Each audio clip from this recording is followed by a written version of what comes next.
nasihat buat kita yang udah rajin ke masjid, sudah mengaku berhijrah, mulai dari menjaga perasaan orang tua. Itulah yang paling luar biasa sunnah Nabi. Orang lain yang paling berhak untuk kita jaga perasaannya adalah orang tua kita. Dan orang tua kita yang paling berhak untuk kita jaga perasaannya adalah ibu kita, baru ayah kita. Jaga perasaan ibu kita itu 3 kali lipat. Artinya, maksud 3 kali Nabi mengatakan ummuka, artinya apa? Kata sahabat, ya Rasul, siapa yang paling pantas untuk saya berbakti? Ibumu. Terus siapa lagi? Ibumu. Terus siapa lagi? Ibumu. Maksudnya apa? Ibumu. Kata sahabat, kalau ibu saya misalnya jengkelin gitu, tetap ibumu. Kalau ibu saya itu orangnya ngeselin, tetap ibumu. Pokoknya apapun alasannya, ibumu dulu. Jaga perasaan ibu. Sejauh itu Islam mengajarkan akhlak kepada kita. Gimana menjaga perasaan ibu? Ini ada cerita. Ada seorang tabi'in. Tabi'in ini keturunan Nabi, kalau nggak salah namanya Ali bin Husain Zainal Abidin. Nah, tabi'in ini ketika sedang makan, orang Arab kan kalau makan tuh pakai nampan gitu ya. Jadi makannya bareng-bareng kan, dengan keluarga ayah, ibu, anak tuh bareng makannya tuh. Nah, Ali ini nggak pernah dia makan satu nampan dengan ibunya. Dia siapin makanan untuk ibunya, terus dia tunggu sampai ibunya selesai. Kalau ibunya udah selesai, baru dia makan. Ditanya sama orang-orang yang melihat kejadian itu, kenapa engkau tidak pernah makan bareng dengan ibumu? Apa kata dia? Saya khawatir ketika saya sedang makan bareng dengan ibu saya mengambil bagian dari roti yang ibu saya sebetulnya menginginkan itu, tapi udah ada di tangan saya, sehingga ibu saya merasa harus ngalah demi saya. Ibu saya merasa ingin tapi nggak tersalurkan dan segala macam. Saya nggak mau itu terjadi. Gara-gara makan bareng dengan ibu, terus saya mengambil bagian daging, bagian roti, bagian nasi yang ibu saya menginginkan itu. Jadi mending saya diam aja, tunggu aja dulu. Yang mana ibu saya suka, dia biarin makan sepuasnya. Sebegitunya sahabat menjaga perasaan ibu mereka. Ada lagi tuh seorang ulama lagi ceramah kayak gini. Ulama besar loh, bukan sekedar ulama kecil-kecilan di satu masjid. Ini ulama besar di zamannya, sekelas dengan Imam Malik. Ulama besar lagi ngajar di masjid, dan muridnya banyak banget, dan dia sangat dihormati. Bahkan banyak dari muridnya itu ulama juga.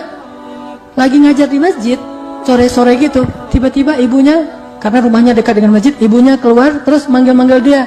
Katakanlah misalnya nama ulama ini Syekh Muhammad gitu ya, Muhammad dipanggil sama ibunya, langsung dia berdiri, ya ibu gitu. Ya Muhammad, kata ibunya, kasih makan ayam. Disuruh kasih makan ayam di belakang, bukan ya Muhammad beli obat buat ibu sakit. Kalau itu kan penting. Ya Muhammad siapin makanan buat ibu. Ya Muhammad masak air, ibu mau mandi, kan itu penting ya. Ini nggak penting banget perintahnya, kasih makan ayam. Coba, apakah Syekh ini mengatakan, ya ibu sebentar ya, ini lagi ngajar nih, ini lebih penting daripada ngasih makan ayam? Nggak ada. Ibu sebentar lagi ya, tunggu sampai selesai. Ibu saya lagi di dalam masjid segala macam. Enggak. Ketika ibunya manggil, ya Muhammad, ya ibu, kasih makan ayam. Oh ya, langsung lari. Tinggalkan murid-muridnya, majelis taklim, langsung nyari ayam-ayamnya, dikumpulin, kasih makan, sampai selesai baru balik lagi ke dalam taklim. Sebegitu mereka menjaga perasaan. Nggak mau mengatakan entar sama sekali. Kenapa? Kalimat entar itu mereka khawatirkan akan mengganggu perasaan ibunya. Itu sunnah Nabi banget, jaga perasaan. Sekarang kita ngakunya udah rajin ke masjid, sudah sering ikut taklim, dan yang luar biasa lagi, kita komitmen mau berhijrah. Salah satu hijrah yang harus kita benar-benar kuatkan itu adalah hijrah akhlak. Dan tunjukkan itu bahwa kita udah berubah. Hijrah itu kan perubahan, shift, bergeser dari yang dulu mungkin banyak salah, sekarang memperbaiki diri. Hijrah akhlak, berubah. Akhlaknya dulu kita sama orang tua kita, kalau dipanggil cuek gitu, acuh tak acuh nggak jelas. Sekarang kalau dipanggil oleh ibu kita miskon, langsung kita telepon. Atau ibu kita SMS, langsung kita datang. Ibu kita panggil, langsung kita hadir. Apapun yang diinginkan oleh ibu kita, nggak ada yang lebih penting daripada ibu. Bahkan sholat sunnah sekalipun. Ada seorang ulama sedang sholat sunnah, ibunya ketok pintu, manggil namanya Muhammad gitu. Dia dalam sholat sunnahnya mikir gini, sholat ibu, yang mana nih yang harus dipilih? Dia lagi sholat sunnah, ya bukan sholat wajib, antara sholat atau memenuhi panggilan ibu. Dia mikir, akhirnya dia pilih, ya udah sholat dulu aja, sebentar lagi saya akan datang ke ibu saya setelah selesai sholat. Kan sholat tinggal dikit lagi, rakaat terakhir. Ternyata apa? Kata para ulama, orang itu dicela oleh Allah Subhanahu wa taala dan dihukum dengan hukuman yang berat, hanya gara-gara tidak segera, bukan nggak datang, cuma nggak segera datang kepada panggilan ibunya. Alasannya tuh bagus, alasannya karena pengen menyelesaikan sholat sunnahnya. Dan apa kata Nabi? Kalau kita dipanggil oleh ibu kita sedangkan kita lagi sholat wajib, maka singkatkanlah sholat wajib kita demi memenuhi panggilan ibu kita segera. Kalau sholat wajib kan nggak boleh dibatalin, maka dipersingkat.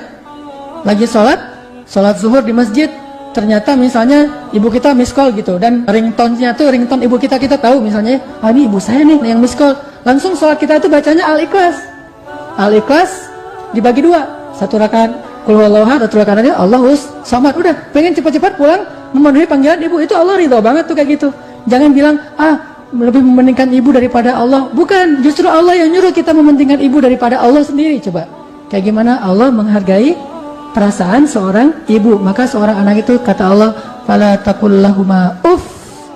Uff itu kalimat yang kalau kita lihat bukan durhaka sih. Uff itu nggak akan durhaka orang gara-gara misalnya ibunya bilang pergi ke sana gitu atau malas gitu misalnya, itu kan nggak akan durhaka.